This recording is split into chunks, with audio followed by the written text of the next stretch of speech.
One could argue it's one of the most important modes of transportation for our country's economy. Our marine ports take in more than 95% of the cargo that enters the U.S.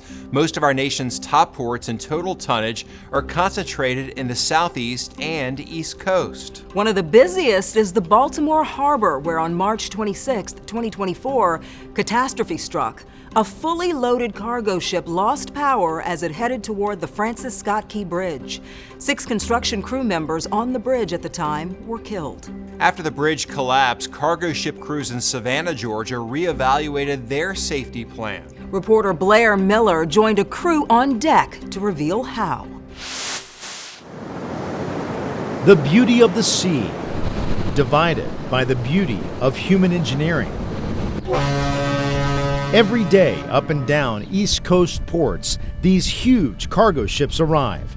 On March 26th of 2024, tragedy unfolded in Baltimore when a cargo ship lost power and hit the Francis Scott Key Bridge. 6 construction workers were on that bridge and died. 840 miles to the south, here at the edge of Savannah, that tragedy is still top of mind for these harbor pilots. Their job is very specialized. They take control of the ship from its regular captain in order to bring it to or from the port. I'm the person that makes things get where it needs to be. The tragedy in Baltimore brought a new focus for veteran harbor pilot Reginald Magwood. What did that do for you when you saw something like that? Well, what it did for me is like anything, it's like a knee-jerk reaction. It heightens your senses. It makes you make better safety decisions. You know, we have to do risk assessment all the time, but more so, we make sure the ship has no issues as far as function. As they showed us, the risk is real. 17 miles off the coast of Savannah, with both vessels moving, these pilots climb the side of the cargo ship to get on board.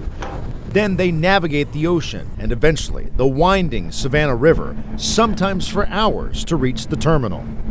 12 to 15 ships like this one right here come into Savannah every single day.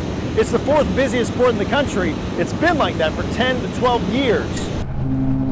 When we asked crews here how easily a tragedy like Baltimore could occur in Savannah, they said it's almost impossible. Just the narrowness of the river, the bridge piers didn't need to be inside the channel, whereas in Baltimore the bay is so wide, then the piers are all over the channel.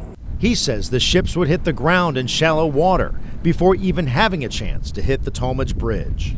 Is there anything that happened maybe like in Baltimore, another port where you say that we need to do something differently?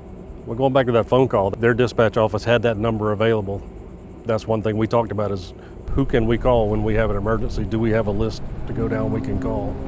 That's the first thing we've worked on. In June 2024, 10 weeks after its collapse, crews removed the last of the debris from the blocked channel in Baltimore, opening it back up for operation. The Maryland Department of Transportation expects the new Francis Scott Key Bridge to open in October of 2028. Meanwhile, the Georgia Ports Authority says April 2024 was its busiest month ever for automobile shipments as crews rerouted cargo from Baltimore.